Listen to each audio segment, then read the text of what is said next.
Thank you, Mr. Chairman. Let me begin by just thanking both of you for your service to our country and to your families. We sometimes forget about the sacrifice they make when you are away, and we most certainly appreciate all of that. And once again, we appreciate what you have done and continue to do for this country. General Cavoli, our missile defense systems protect not just the U.S. homeland, but our deployed forces overseas, for example, in Europe and in the Middle East. Does EUCOM make use of any of the systems which require the use of the 3.1 to 3.45 gigahertz band of the spectrum to fully operate? And I'm just curious. This is something that I've asked every four-star uniformed officer as they've come before us, because there has been an attempt most recently to take away the exclusive use by the Department of Defense for the use of that part of the spectrum and literally to sell it for commercial purposes. Huge amounts of activity with regard to some of the best physics in the world for radar and so forth are found in there.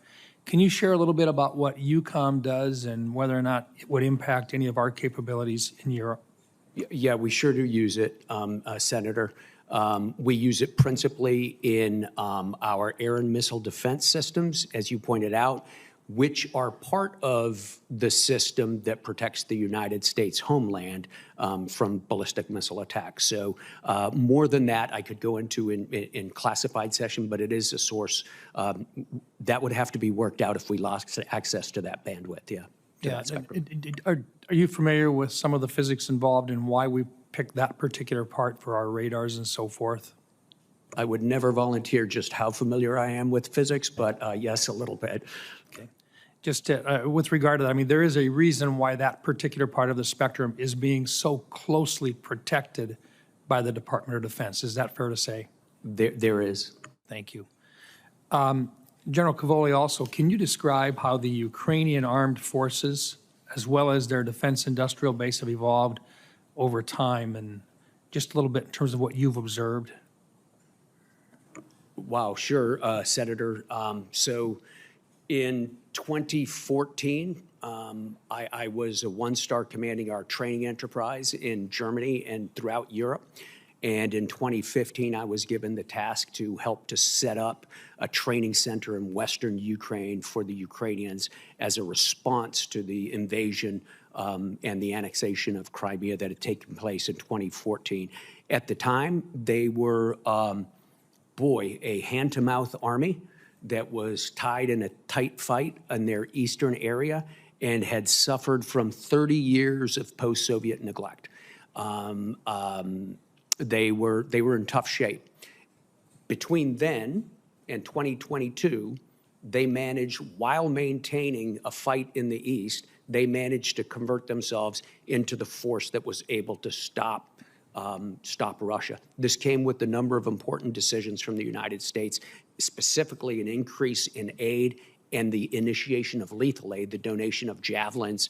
I believe it was in about 2016 or 2017 we gave that. Since then, you know the trajectory, sir. They went from being basically Minutemen with javelins stopping a Russian invasion to being an organized force that is increasingly able to generate force in a reliable and predictable fashion. Very difficult to do, especially on the fly. It's taken a couple of years to get it going.